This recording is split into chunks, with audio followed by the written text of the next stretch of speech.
Namaste and in-law catch, and welcome to this episode of One World in a New World. I'm Zen Benefiel, your host, and once again, I'm going to drive the point of Namaste and in-law catch into that beautiful mind of yours. Namaste comes from the Sanskrit, spoken it's Brahmi, and it simply means the divine in me recognizes the divine in you. In-law catch comes from the other side of the world, the Mayan culture, and it means I am another you. So think about how that might apply in how you deal with everyday living and the respect and honor that you give it. Check it out. Don't believe me? Test it for yourself. You'll find out. All right, so this week's guest is Blaine Oelkers, and he is the Chief Results Officer of America's of Stress Less, Do More. He's the past president of Arizona Marketing Association, and he's actually got some cool degrees too. He went to Stanford University and graduated the School of Business with a social entrepreneurship degree, the Wharton School of Social Entrepreneurship as well, and back from my home turf, Purdue University, with a degree in computer science, business, and statistics. So, Blaine, thanks so much for joining us today. There's a lot more that you are and offer that we'll get into soon.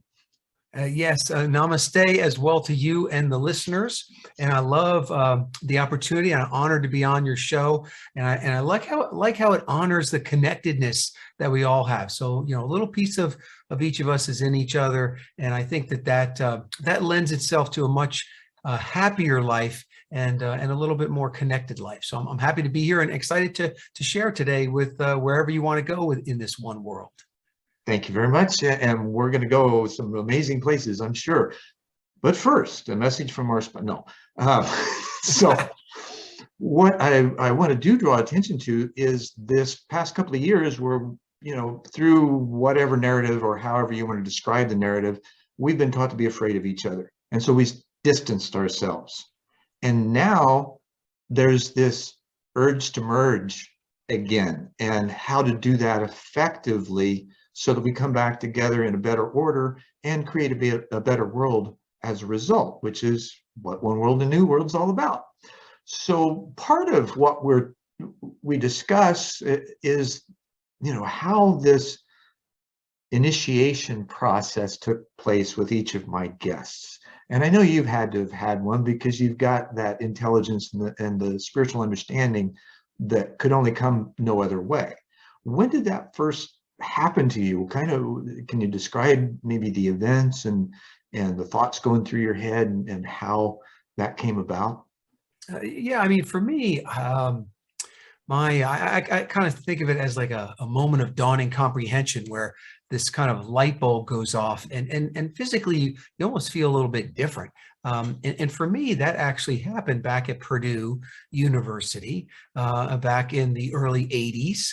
I've always been and still am a seeker, and I think many of your listeners and yourself too, kind of a seeker of knowledge, a seeker of improvement. There's something inside each of us that says, can I be more, a little bit more? I mean, happy with who you are, but maybe in pursuit of something more. And so I was always a seeker, and I saw this ad for an audio tape about a book called Think and Grow Rich. And it was Earl Nightingale, another person who kind of became a mentor for me. But it was him reading an abridged version of this book, Think and Grow Rich, which is a famous kind of self-development book written by Napoleon Hill. Yeah, back in he really wrote it in the 20s, but it came out in the 30s. And so I read that book. And in that moment, I realized that, what you think about, you bring about. That's an acronym, I call it YTABA. What you think about, you bring about. Right. It's kind of like the law of attraction with action, though. So it's what you think about, but then you bring it about. And in that book, I realized that I could take my thoughts, whatever they were, and I could crystallize them and follow his kind of methodology to turn those into a physical reality. And that was a great kind of like aha moment, for me, that I was in a world that things could happen, but that it didn't matter what happened. It mattered what my reaction to what happened. And so that gave me kind of a sense of calm and comfort, and maybe zen, to use a pun there, but a zen about life, that it wasn't circumstances weren't going to dictate what happened. My reaction to those circumstances, that's what was going to dictate life. So that was a big moment for me. And a number of years went by, and I had some success in jobs, and then in my own business, and got married, and started a family. And I had enough success that I decided to purchase one of the original 5,000 copies of this book, where there's been millions and maybe tens of millions of copies sold, Think and Grow Rich. And so I bought this original copy. It cost $1,000 at the time. It's worth more than that now. But when I opened it up, the first page said, "What do you want most?" And so if anybody has the book out there and open up, if you don't see that on the very first page, says, "What do you want most?" I realized I'd never read those words before. Now, at this point, I'd read the book 15, 16 times, and I had never read that. And so I was like, wait a second. So I got my copy. I still have the paperback I read in the 80s. And I noticed that the books were different, and that it was revised in 1960, and most people read the wrong version. And so there were two instructional pages where Napoleon Hill said, here are these two key instructions, which we could talk about because they're probably appropriate. But these two key instructions. And so I took those instructions to heart. And my goal at that time was to have $1 million business, a business that was worth $1 million. My business might have been worth $200,000-300,000. And I thought, okay, 3-4 years, I can make that happen. But by applying those two things on those two pages, within about 5 or 6 months, it happened. And when it happened, and the way it happened, like, I knew it was right. So you have that intuition. Like, if you're feeding the intuition, feeding the spirit, feeding your mind, like what you really want the most, like when that opportunity appears, like, you know it, and you kind of jump right on. So I did that, and that happened for me. And really, I've never kind of turned back since that point of that business, which is still making money for me, today. That happened, and it's been kind of a whirlwind ever since. But it traces back to that, what Great you think foundation. about. The interesting thing, that so that came out in the 20s, right? And it was a result of Napoleon being introduced by Andrew Carnegie to Yes. all of the business people, the high-level business people at the time. So Napoleon went out and did surveys of, okay, how'd you guys do this? Right. And then he compiled it all. Well, at the same time, in the 20s, there were 2 other volumes that came out. Both of them were multi-book volumes. One was Bayard T. Spalding's book, The Life and Teachings of the Masters of the Far East. So he had taken a scientific team to the Far East and did the same thing. How do you guys do this? Right. And so there were 5 volumes of that. And then there was another guy named Guy Ballard who wrote under the pen name Godfrey Ray King. And his books are kind of euphemistically called The Teachings of the Ascended Masters.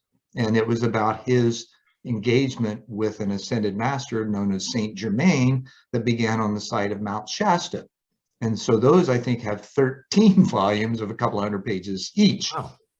And so all of this, and so Napoleon kind of took those concepts, which were presented, same concepts, different verbiage, and put it into a more usable format, which made it available for many more. And like you found, you probably weren't necessarily all interested in new agey stuff at the time, which is kind of what that was termed, right? But at the same time, it wasn't that new. And yet there was the opportunity of somebody who's really has more of a practical and pragmatic mindset to grab a hold of something and put it to use. And you found that the principles actually worked. And that, I think, can be said to be ubiquitous for those who do. The first question that you saw was interesting, how you didn't see it the first time. And then later you went back and go, oh, yeah, it's there. Now, how often do we do that? Right? We find something, we hear it, and then years later we get reminded of it again and go, oh, yeah, I remember that. Or, gosh, I didn't see that before. And it makes so much sense. Yeah, I mean, So, it's interesting too that a lot of these things, these teachings, from 100 years ago, now science is kind of like proving them out, like scientifically, with brain scans and different devices that can measure your personal field, right? It's very mhm, interesting to see that, and that physically we have this thing, the reticular activating system at the back of the brain, right? That is kind of the executive secretary. Like so many things are happening in your body, you can't be thinking about every breath and pumping of blood and all that stuff. That's all like on automatic pilot. But there's this little executive secretary in the back that says what it does, pass forward.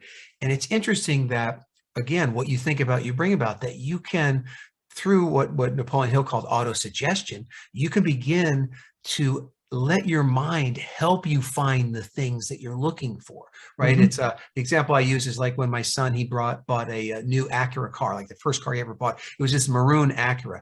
And so he sent me a picture. Well, gosh darn it, if for the next 2 or 3 weeks, I saw that car all over town, Right, everywhere. right. Now, did someone drive them all in those next 2 weeks? No, they were always there, but I wasn't tuned into it. So I think it's another big thing I learned was that, like a radio station, what you tune into, that's what happens, right? So if you're tuning into the wrong stuff, you're going to get more of that stuff and you're going to find more of that stuff. But if you're tuning in, like you kind of do, to the positive side, to the live and let live side of things, then that's, you're going to find evidence and things to support that. So kind of be careful what you think about, because you are going to bring that about. Oh yeah, be careful what you ask for. We all know that one, right? Be careful what you ask for. And so ask for what you need, want, desire, what's fulfilling to you. And like you say, it's what you pay attention to. I frame it as where you put your attention, the focus of your attention, intention, and interaction. And it's a very simple concept to understand. The application of it, may take a lifetime to get you into that catbird seat that you prepare for. Like you bring up live and let live. I spent 47 years after I had my spiritual awakening, where I was told that I was here to help facilitate a new world order. That meant harmony among people and planet to me. Okay. 47 years later, after an interview with One World, a New World, and Mark Victor, he says, hey, you want to come look at this? Because I think I got something you'd be interested in. And lo and behold, I become the executive director in a matter of weeks, not because it was open. The executive director spot was already taken, but in our conversations, the universe said, okay, he's here, kind of, and everything else just kind of moved and it flowed. And so I stepped into that, and with 30 chapters in 19 countries already, that was a bit overwhelming, I have to say. And yet I've done the prep work over the last 25, 30 years of understanding how to get people, places, and things to work together better. So it was like a fulfilling of destiny slot for me. Yeah, I mean, and that feels so good when you kind of are into that, right? You're into that spot, that groove, that flow. There's going to be challenges and stuff like that, but you feel kind of this unstoppable energy that is, comes from inside, and that's an exciting place to be. So Absolutely. Now let's talk congratulations. about the process a little bit and unpack it.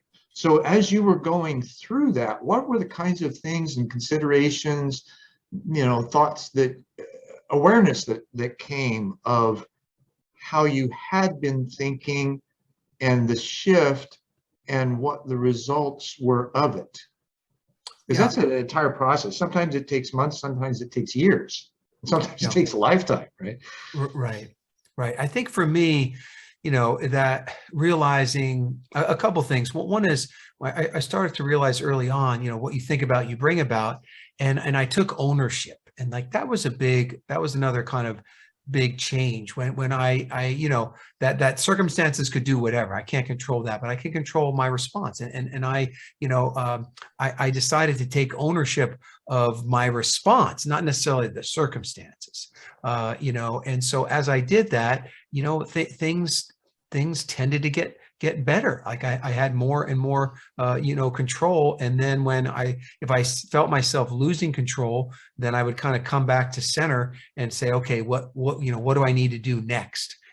kind of thing. And I remember one time, my son, when he was 1 year old, I came back from a business trip, and he gave me the cold shoulder, right? Because I'd been gone a number of days. And I asked my wife, Beth, I said, hey, what's wrong with Bo? Like, why is he being that way? She says, well, you were gone so many days, he kind of forgot who you were. And I was like, what?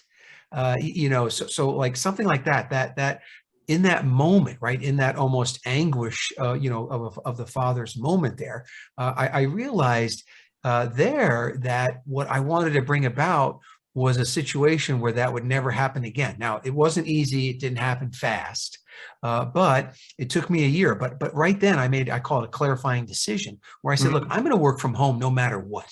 No matter what. So if there's some opportunity that has me working outside the home, I'm not going to take it.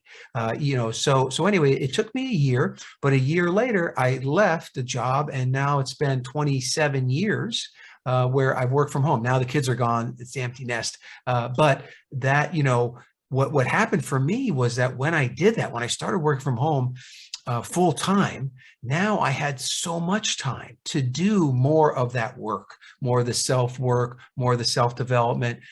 Jim Rohn became a big mentor of mine. I don't know if you've heard of him, but so I was able to start to do the work. But a lot of it was that initial realization that, what I think about, I bring about. And then when I'm in those tougher times, it's making that decision, to move forward. Now, it's not always, you might make a decision and start going in the wrong direction, but that's okay, because you're moving, right? They have that saying, you can't steer a parked car. You got to get moving, even if it's in the wrong direction, because then you can begin to move. And that's one thing that we have a challenge with is the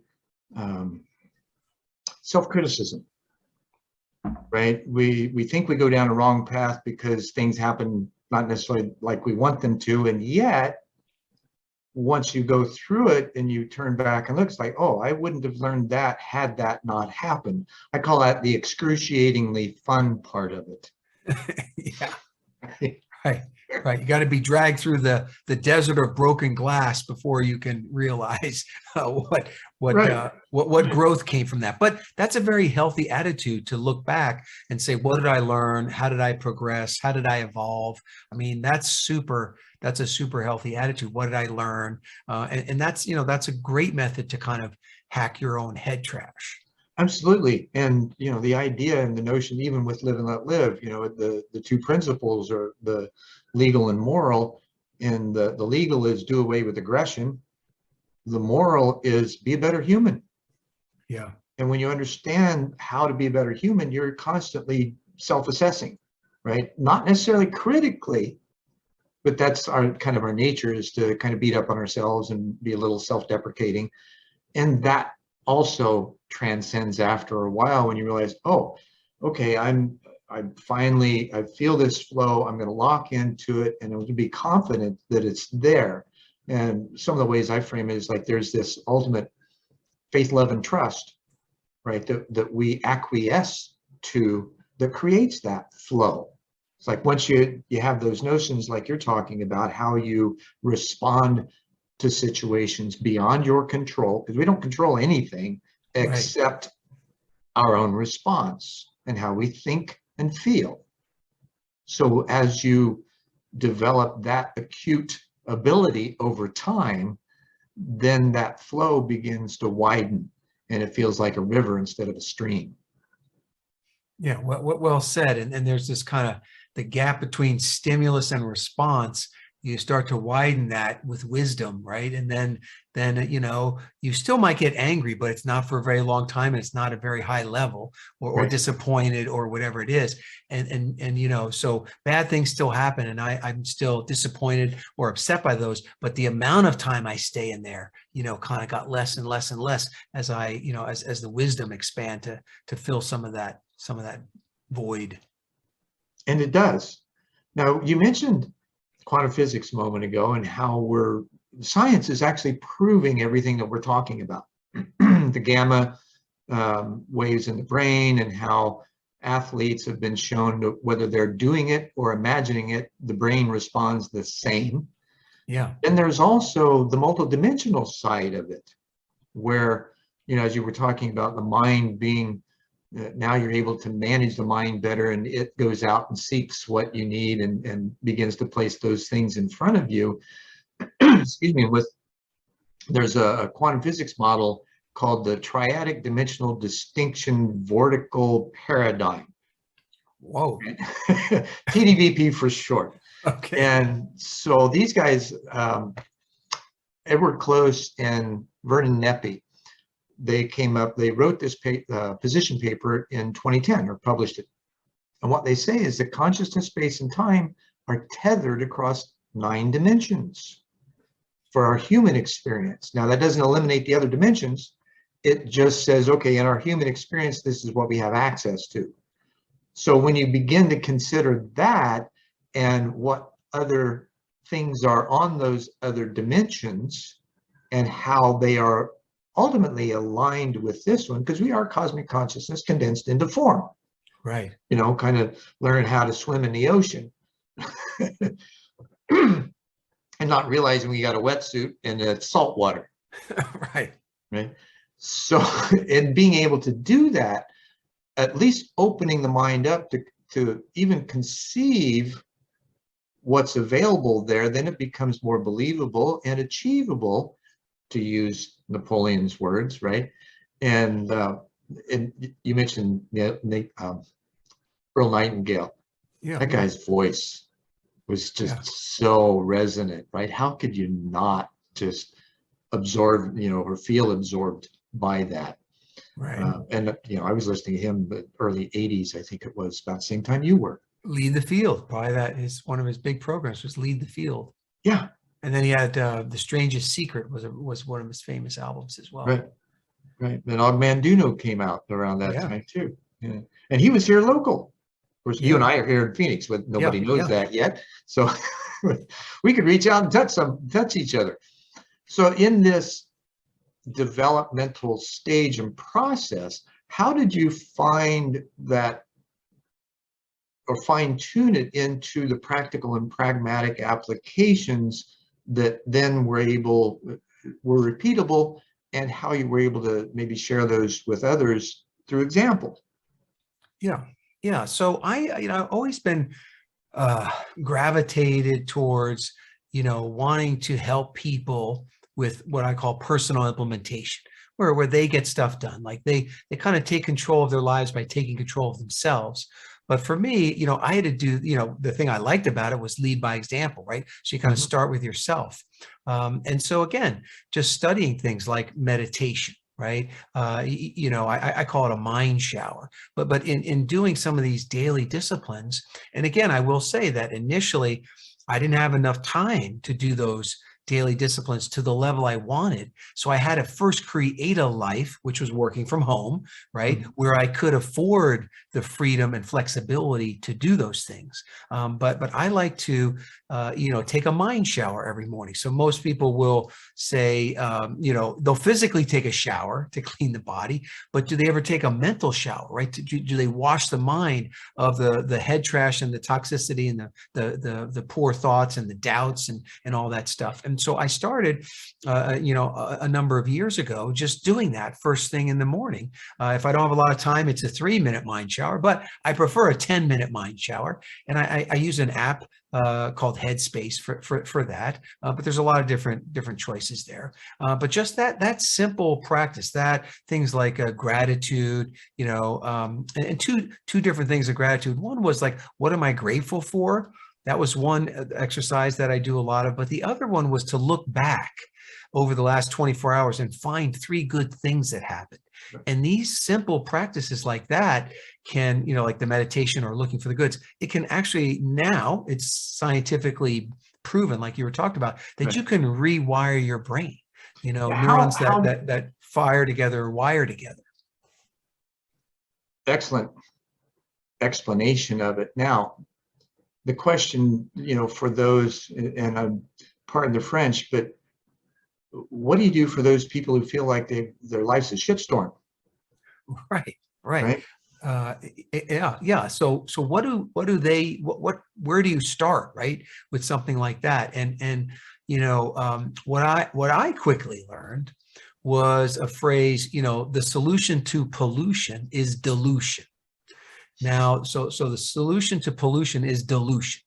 So how do you how do you dilute all the bad stuff, the negative thoughts, the negative, everything bad that's happening, or that you're thinking. And for me, it was a dilution. Now, for me, it was a 10-to-1. So if I had an hour of a pity party or bad thoughts, I would need 10 hours of good stuff, which would be Earl Nightingale, Jim Rohn, podcasts like this, like I'm pouring in the positive, and I have to do it at very high levels. Now the pouring in, that's through an audio program, but the other person the other thing that a person can do is look at all the inputs into your body. What are you listening to? What are you watching? What are you eating? Is it high energy? Is it low energy? Is it high frequency? Is it low frequency? Who are you hanging around with? Probably the influence factor is one of the biggest ones, which is that the people around you are influencing you consciously or subconsciously. They're having an effect on you.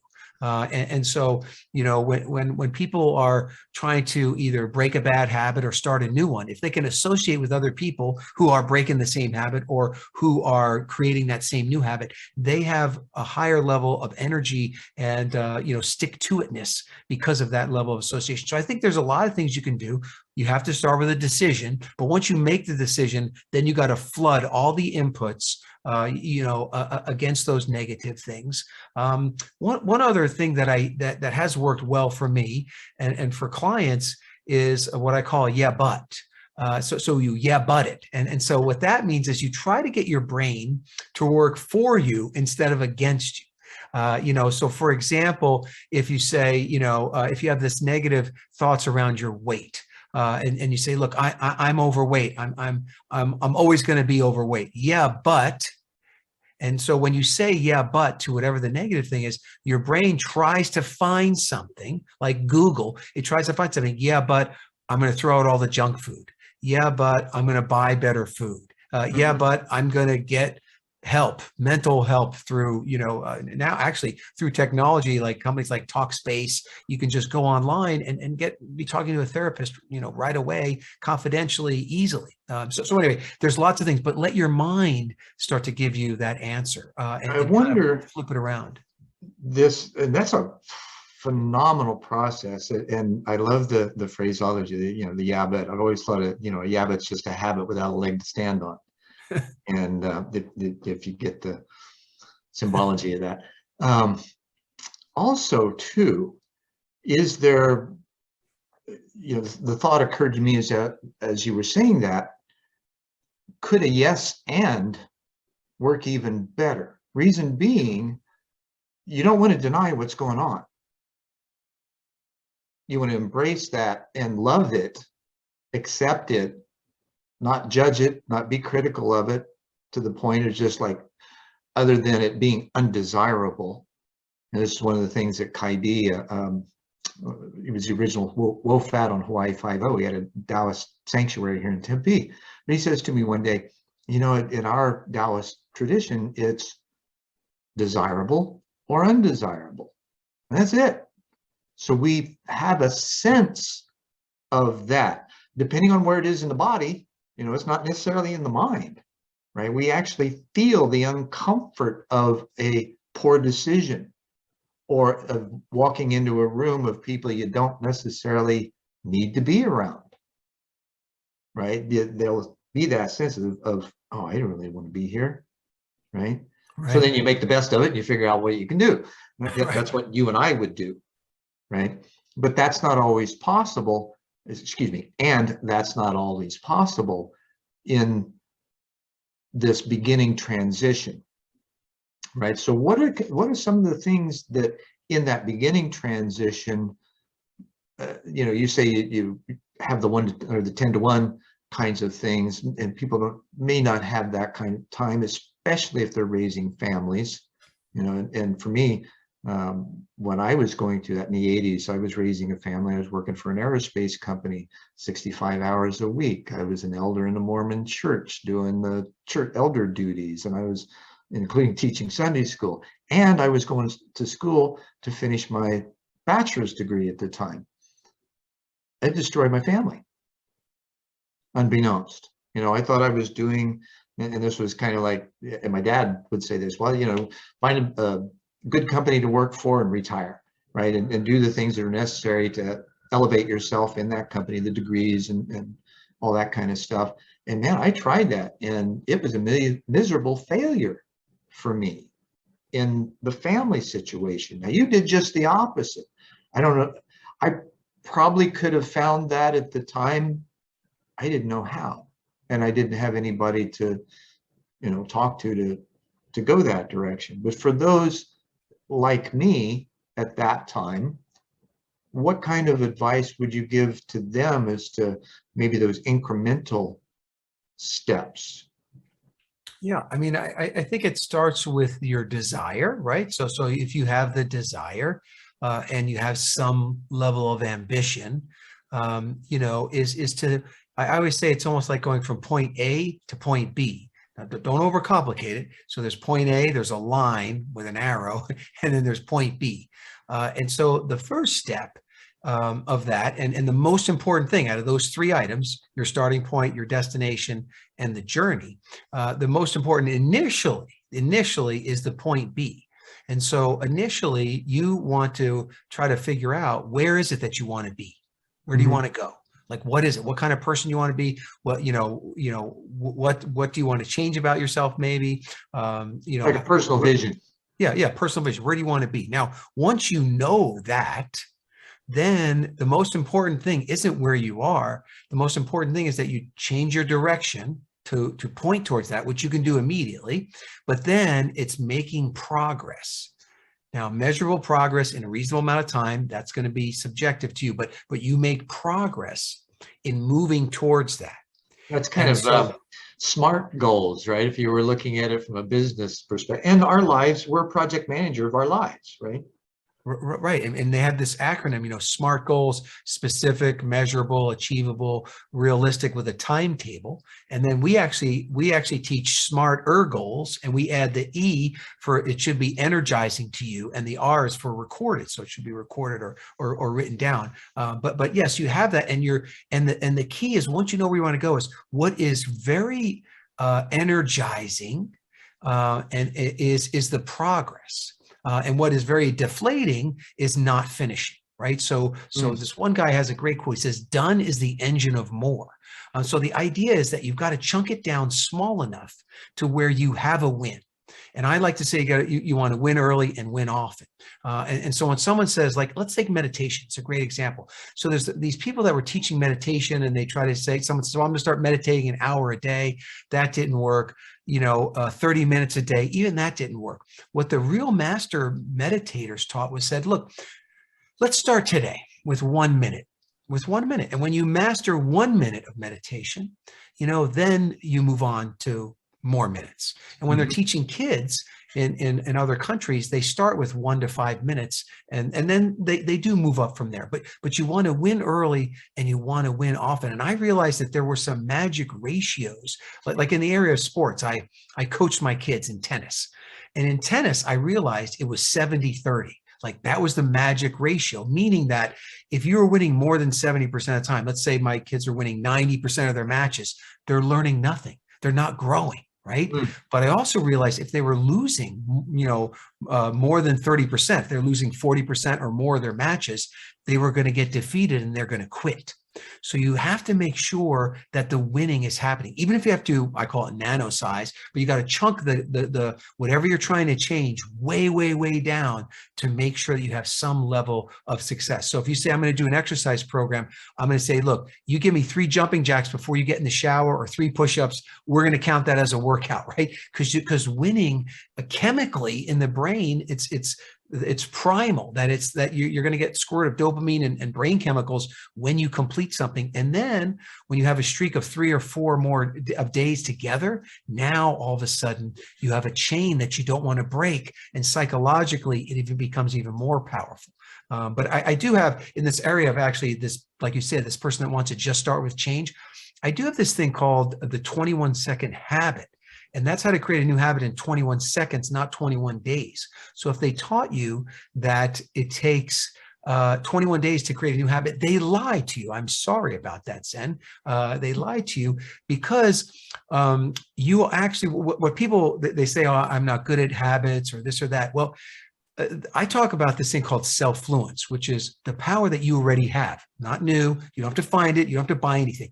It's the power you already have inside of you to influence yourself. That's self-fluence.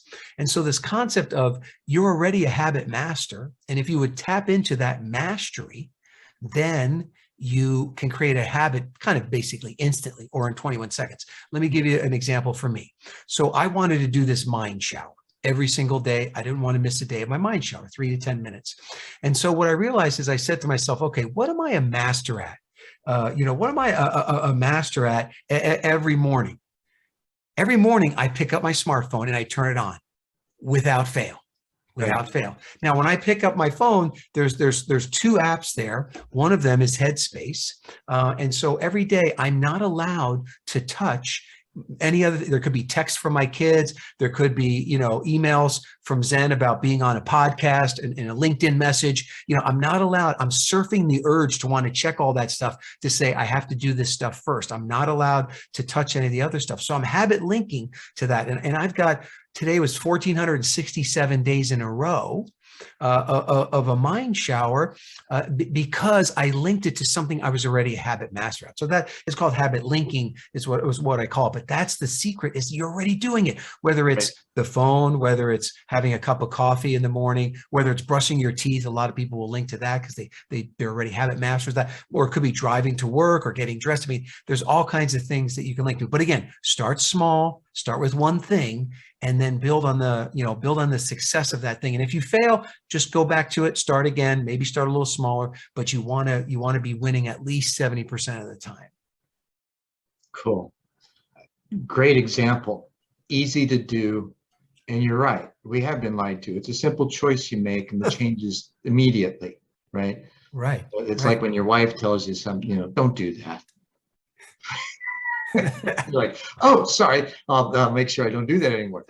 And, along with that, there's this, let's go forward a little bit as far as the development. And as professionals, we develop skill sets over time.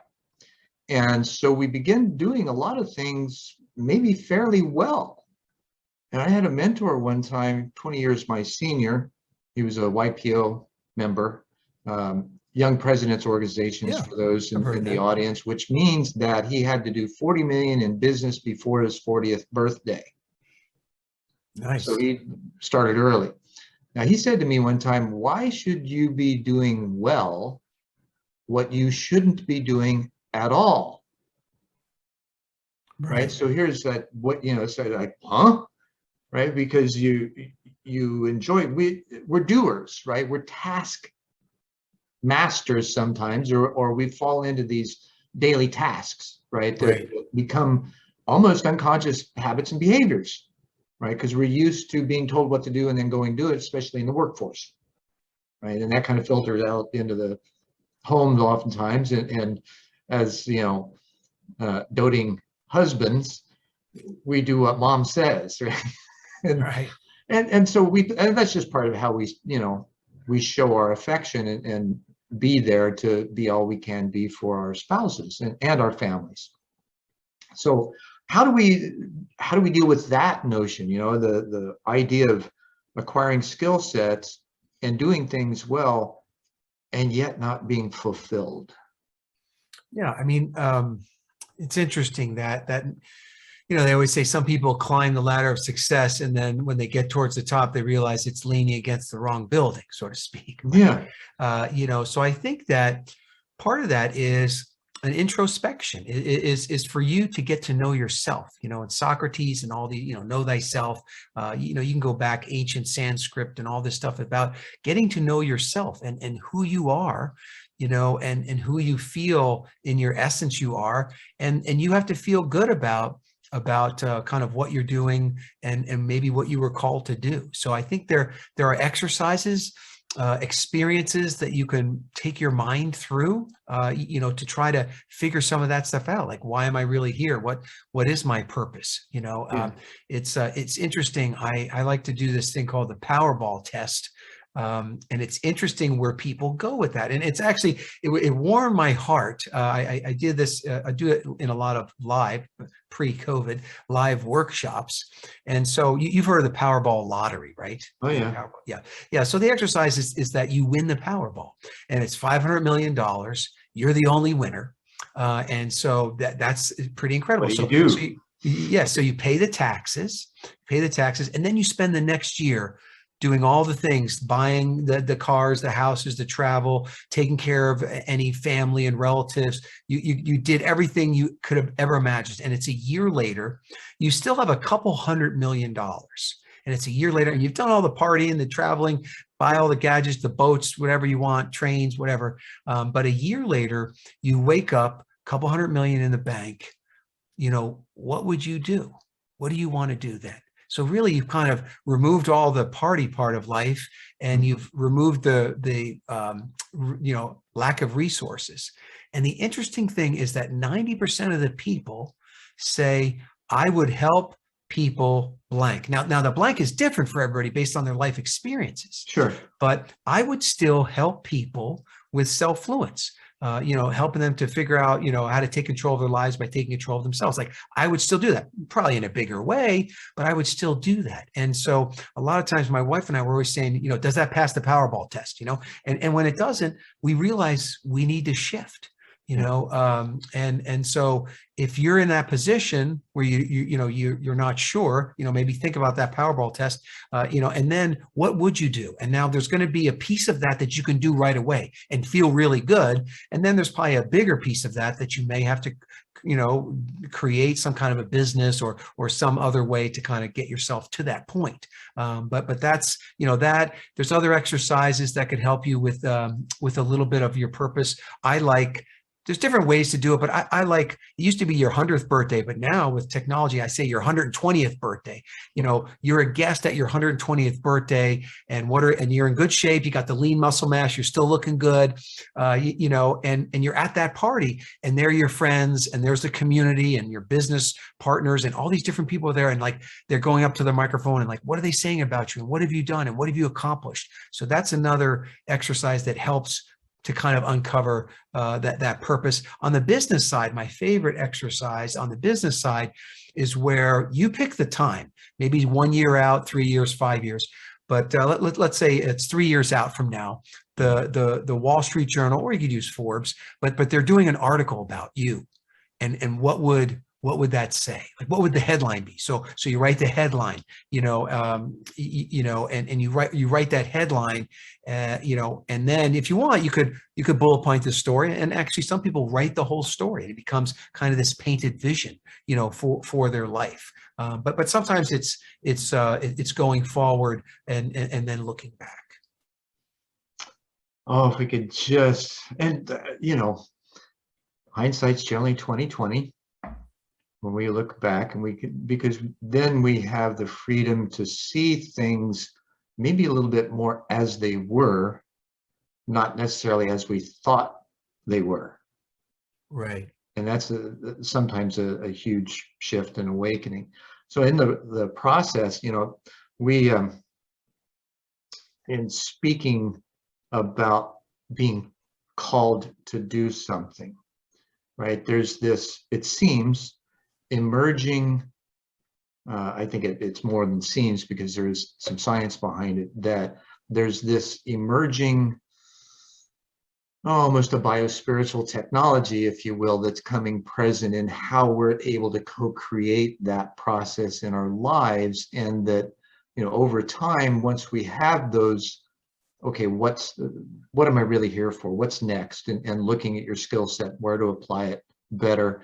There's this notion that there is, because of the quantum physics and the relationships between the mind, body, spirit, and planet, that there's this opening to a perfected form, fit, and function in the world, right? Where it may only be a slight shift in what you're doing or the level you're doing it at, and yet it builds upon who you already are. And I think what we, and maybe you see this too, we really think much less of ourselves. We don't have those huge visions or the BHAGs, right? Right. The Right. big, hairy, audacious goals, right? Right. And in this process now, we're being able to kind of explore that a little bit more, especially with the remote working and how that's shifted, our access to internet and connections all over the world where we can find those, like you were saying earlier, that we have more in common with, or that are the types of people that we want to associate with, whether it be individuals or networks or groups, or, you know, and there could be discussions, it could be live Zoom chats, could be live events now as these are starting to come back again. And those kinds of things are always available to those who are looking for them. Right. Yeah. Being that seeker. Yeah. Yeah.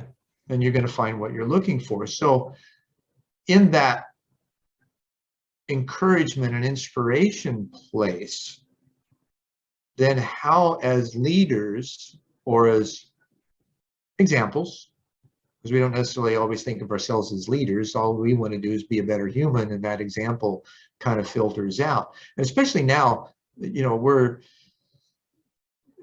2/3 the way through the shift from the Piscean age to the Aquarian age. And it was said that this also includes an escalation of awareness and consciousness up to that tipping point, which, you know, had this winter solstice of 2012 notion around it for many people. And yet, like T. Harv Eker says, you know, what you do anywhere, you do everywhere.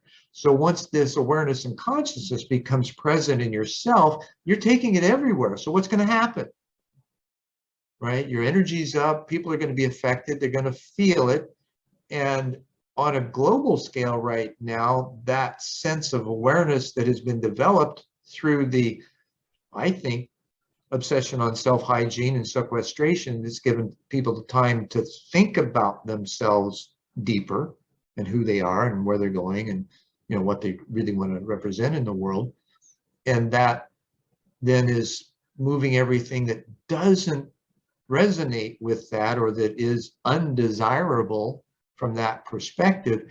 It's now all at the surface level to where we can see it. It's plain as day when you're seeking to see without bias, right? Yeah. Now, how do we get to that state of not having bias, do you think? Oh, he said, be a good human, right? I mean, I think that's one of the statements, that you used earlier, and it's powerful to be a good human and not to judge. But you're coming up against so much, like in the news and bad things, and your brain thinks that's, it's getting, that's what life is. Life is, 70-80% bad stuff. That's most of the news. And most of it is happening miles, if not thousands of miles away from you, and your immediate environment is completely different. Right. And I think that what's important is that you figure out what's bad. We can talk about some ways to do this, but you figure out ways to dial that noise down so that you can get a little bit, and meditation is the perfect example. All the science now behind, they measure the brain waves and the levels of health and all that the meditation, the quieting of the mind, has all these biochemical advantages, to the body, and even makes you like less judgmental, of yourself even too, right? And so you can taking on some of those. What's that? The thing about meditation, people think, well, it's about stilling your mind.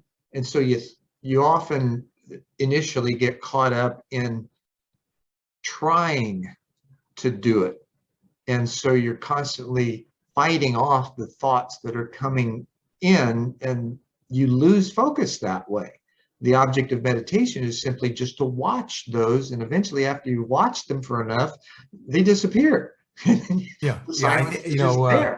The best example of that, I do use this app called Headspace, but it was this idea that all those thoughts and all that noise and stuff are clouds, And sometimes they're not moving that fast, but they'll move. They'll move on. They'll move on.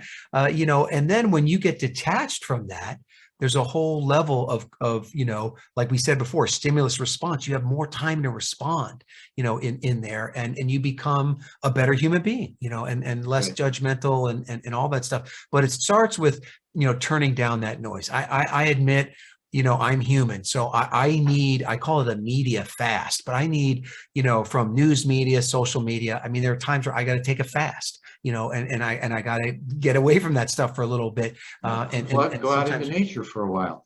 Yeah. My wife and I like to, get away, to some kind of a nature type spa place. A lot of times, or just get out in the nature, get on a hiking trail or something like that. And that clears that stuff out.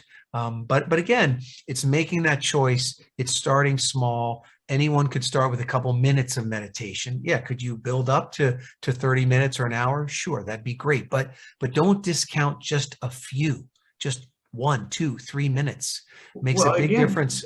You can change your blood pressure and all that stuff with just, so meditation is one. Breathing is another interesting one, where you can use your breath to calm yourself down, or there's breathing techniques to kind of amp yourself up if you're too tired and you still still need to. That's in Kundalini yoga. Yeah, exactly. So these methodologies are good, and I like what you said about, I think it's an emerging science. One of the best things I heard a few years ago. Everyone talks about a brain being in your gut, and they found the same cells that comprise part of the brain in the gut. Now, it wasn't the exact brain cells, but it was similar ones that could produce feelings and then knowledge, right? You know where that comes from? Physically there. That is ancient indigenous philosophy. They call the gut the first brain. Why? Because it feels everything. It's attached to the vibrations of everything around you. And so that's the first place that's felt. Well, then the second brain, which is the heart, you can process that and decide whether it's desirable or undesirable. And then you're able to make better, if not the best choices, because you've processed it and you're able to see it and have choice. Whereas most of us live from the shoulders up and we don't think we have a choice. We're just acting out something that we think we're supposed to do, or that we think that others think we're supposed to do, right? Or that we're trying to, in a codependent fashion, we're trying to be something that we're not in order to appease someone else. Well, that's just doesn't make sense anymore. Yeah. I mean, it just, bit by bit, tune into that other brain, your intuition, your feeling. I mean, you can walk into a room and sometimes you get a feeling, right? Babies and pets can get a feeling about things, and they can sense stuff. So I think science is proving out that there's a level of perception, of almost a field of energy and vibration that people can start to tap into. Lynn McTaggart, easy for me to say, started that with, back in the, I want to say early aughts. She had an experiment. It was on the Ning community site. This is back when Ning had all those. I remember old Ning sites. I read Ning sites. So she had one called The Field, or Living the Field. And so she had these same principles and started working with people about doing the same kind of thing, of learning how to create or co-create, because we're not an island, right? It does take others. We have to learn how to facilitate people, places, and things to work together better with us, which means we have to work together better with them too. And maybe it's us that has to learn how to work first, right? Everything else is working just fine. We got to figure out how to navigate within it. So these kinds of things have been around for 20 years or more, or as we were talking earlier, in the 1920s, or even earlier with the first brain ideas, where that's been in indigenous philosophy for millennia. We just haven't got to the point where we've been able to put all the distractions aside enough to pay attention to what's really of value in the core of who we really are. Yeah, yeah, and I think there is a you know, an awakening that's happening. Even like when my kids, I remember for one Christmas we got this game that was it would spin around and you would control the height of a ball by this biofeedback thing you put on your head. So you could think really, you know, kind of hard, intensely, and the ball would go up, you know, because the fan would be more powerful, or you could bring it down. And now they have these games, you know, that are being run just by your thoughts. So it's coming of age, and I think it's exciting to be a part of the world at this time when this stuff is starting to come of age. It's interesting that you say that, and that my purview is a bit different than most, right? Yes, I said that when I first saw you. I said, "Hey, we're live from the moon." Right. So one of the things, I met Edgar Mitchell years ago, Six Man on the Moon, and he told me, first of all, he said, you can't tell anybody till after I'm dead. And then he told me that there was a metallic silver cylinder that spiraled around the LEM on the way down to the surface. And he knew it wasn't anything we had. And he didn't know if it was piloted or controlled from the surface, but it definitely, somebody was already there, right? And then there was a book that came out in 1964 that was the memoirs of Wilbert Smith, who ran Canada's UFO investigation program funded by the Ministry of Transportation, a highly respected scientist. And in that, and it took, gosh, it was introduced to me less than a year ago. One of the things that his discoveries, he actually had conversations with what he called people from elsewhere. One of the things they said to him is that they prefer telepathy as their form of communication, because language gets in the way. Right. Because there's too many, it's like two people come to a negotiating table and they both have two different dictionaries and they're speaking out and listening out of them. They wonder why there's conflict, because they don't understand the other. Right. Well, in that sense, and again, it goes down to that gut level and sharing the sense and the feeling and the imagery and all that kind of stuff that goes along with it. And these are things that we can do. I know I've had the experience. I'm sure you have too. Maybe in, snippets here and there. We don't have a prolonged experience of it. I wonder what would happen if we did. Right? Yeah. What do you think that might be? I mean, it's interesting. There's something called the Rhine Institute, which is in Think and Grow Rich back from the 20s, and it's still around today. And it's, was ahead of its time, but now it's studying that telepathy and that ability to perceive outside of the five senses, which I know exists and I believe in.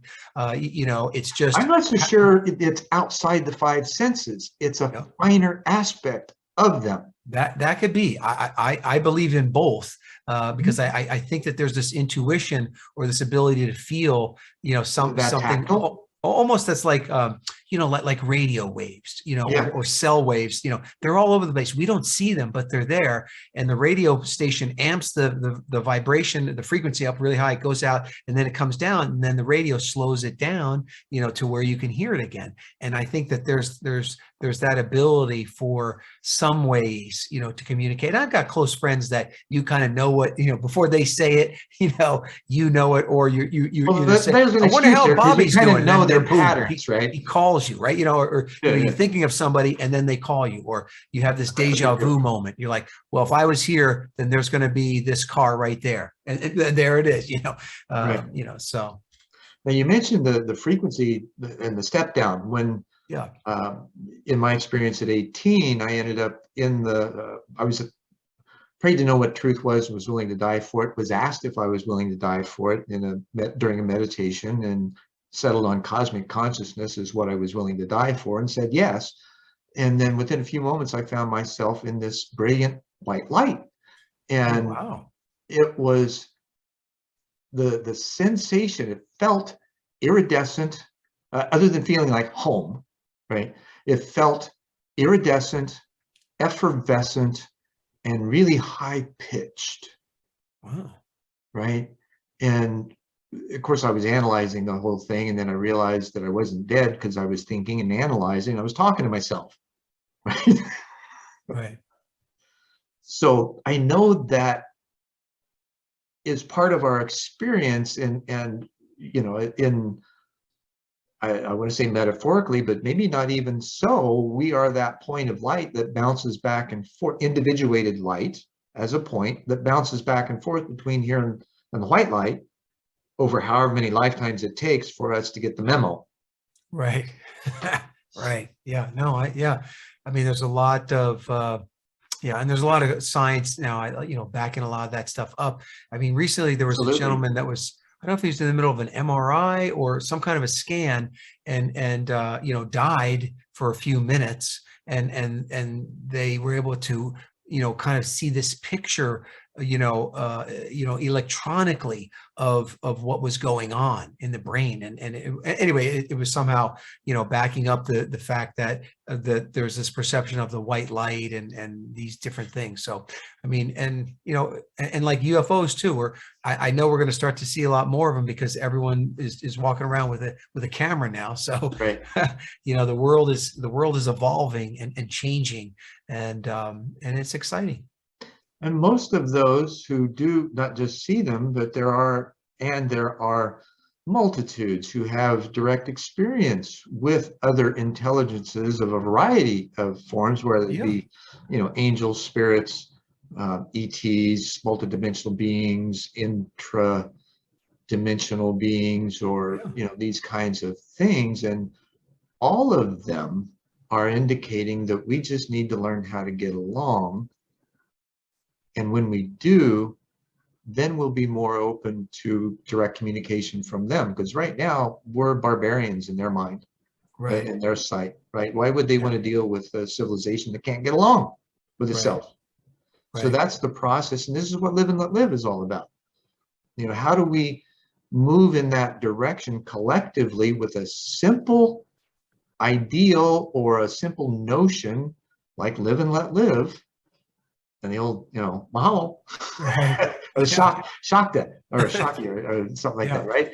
And it's just a fun feeling and sensation when you can think about things like that. So if this has the ability to bring people together to focus, then we can all move forward collectively and change things from within the existing systems. They're not bad, they're just being mismanaged. And we have so many things that are in place and so impeccably functional that all we need to do is just tweak them a little bit. Well, that takes leadership. That takes people that can operate from within and then extend that inner knowing into the outer world and have that manifestation of flow that actually respects self, others, and the planet. Right. Yeah. Well said. Well said. Thank you. It wasn't necessarily my words. Robert Gilman, one of my first guests, says he's been saying this for probably 45 years now, is that it's about being in harmony with self, others, and the planet. Right. And we're all conscious. Even the planet's conscious. We just don't. And we are the planet. When you think about our physical structure, how does it grow? Where does it come from? Right. Yeah. Plants and animals. Yeah. Soil. Right? So we're basically extensions of Mother Earth that haven't become aware that that's really what we are, and that our natural order is in harmony. This is the new world order that I was spoken to about and here to facilitate, right? Is this emergence into this natural order that's already there. We just haven't recognized it yet, let alone been able to acquiesce into it, because it's not a push or pull thing. It's a flow, which means kind of like you're acquiescing to it. You're just, people have a hard time with submission, right? That's got a bad connotation to it. Right. Well, yes, you're not submitting your will. It's actually built into your will. Right. Yeah. Yeah. It's a part of us. And I also like the fact that within our humanness, we're connected by our humanness, right? So I think that's helpful in trying to, be a good human is really realizing that connectedness, to each other, and then, like you said, to the planet as well. That's the silver lining in the pandemic. right? Chaos naturally flows to order. And so we're recognizing, okay, we've got all this stuff that we can work with now, and maybe we have a little better idea of how to live our lives, and then that extends into how to use the tools better and the systems. We just need to kind of go inside of them and massage them a little bit, because it's not going to take much. It wouldn't take much to remove aggression. Right? Nobody likes it. And I guarantee even the soldiers, man, the guys that come back with PTSD and all of the things from having to kill other people, that's just heart-wrenching that they have to go through that, or they're even put in a position to have to do that. But they've given up their choice, and this is what they've chosen to do in order to protect. And that may be a good thing, and that may be actually what's happening.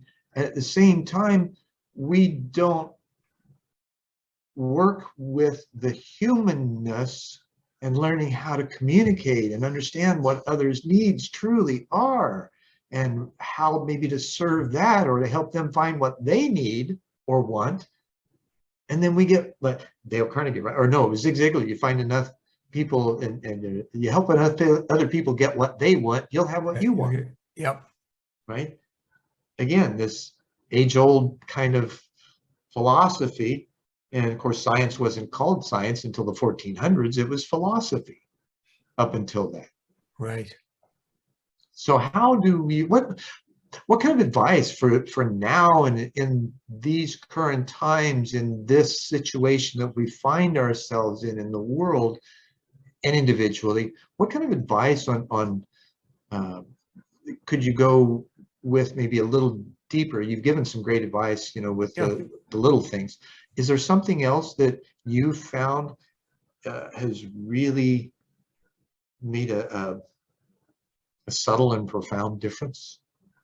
Well, I mean, I think it has to initially start with you, and so that the listeners today, think about what it is, what is it that you want? Like start a little bit, in yourself, and that, create some hope in where you can go, what you can be, what you can do, who you can be, and know that you have the ability to change. I always like to tell people, I wish they would be happy in service, know something in the spiritual, in the spiritual world, and then know the power of their mind. But I think that most people underestimate the power of their mind to help them to begin to go where they want to go. And there's some great studies now that show no matter how old you are, that you can grow your mind in different pieces of the brain. There's a great study that studied the taxi cab drivers in London of the black, London cab, which is a very famous cab. And there's a test you have to take called the knowledge test. Only 1 in 5 people pass that test. So it's a very hard test, but that's because London is a mess, like, route wise. You have to learn all these routes and stuff. But those people that passed that test, they started doing brain scans to find that the hippocampus, where spatial and map navigation is, that was much, much, much larger in those drivers than in regular people. And it wasn't like they were born with a bigger hippocampus, right? It was the fact that through, working on that, right? We say, the neurons that fire together, wire together, what you think about, you bring about, is that's it, that you start to control, what you think about, and things are going to start to change for you. And I think, though, that's step one, but step two is that we do have to be in service, right? Service to many is what's going to lead to greatness for you. And you won't feel fulfilled probably if you're not serving other people. So then with your gifts, with your talents, where can you serve? And that could be small and simple, or that could be big and large, may take some time to get there. But what's a small random act of kindness, right? There's this challenge that we run to rewire your brain, actually. And it comes from there's a guy named Sean Aker. He has a very famous, it's called the Happiness Advantage, but he has a famous TED TED talk that's got like 23 million views. But at the end of that, he talks about how do you rewire your brain for happiness? And it was a simple thing of breathing and meditation for just 2 minutes, thinking of 3 good things that happened, getting two minutes of exercise, doing a random act of kindness, and then journaling just again for 2 minutes. So the whole thing's only 10 minutes, journaling for 2 minutes about something positive that happened, within the last 24 hours. And that physically rewires your brain and begins to get you moving in the right direction. So I would say start small, start easy with yourself, but then go out and look at the bigger picture and say, where can I shine light? Where can I do well by doing good, for other people? And in that, you're going to start to feel better, but physically, chemically, your brain's going to start to perform better for you. And you're going to find that as you change, your world changes. Awesome. Thank you. That was superbly delivered. And I know that the audience is going to have a wonderful time just exploring and experimenting, and like I had an old Cherokee, mixed blood Cherokee storyteller say, don't believe a word I say, test it. And so I think that's really good too, because it doesn't matter what we say, it's the visceral experience of it that makes the difference. And I appreciate the visceral experience I've had with you today, Blaine. It's been great to reconnect and catch up and explore in the way that we have. Yeah, I've enjoyed it. And Zen, you are a bright light, I think for the new world. And I appreciate you. And I appreciate you picking this medium where, you're putting this out, you're putting it out online. And the cool thing about it is that you are affecting people not yet born. There's somebody that's not even born yet that can experience this, learn this, and there will be people from the moon or Mars or wherever. They still have that opportunity to learn from this. So you're putting out some good stuff, and I hope you're continually blessed to keep doing that. I am, and thank you, Blaine. And namaste and in-lock catch. Thank you very much for staying with us during for this episode of One World in a New World. I'm your host, Zen Benefiel, and I will see you next time.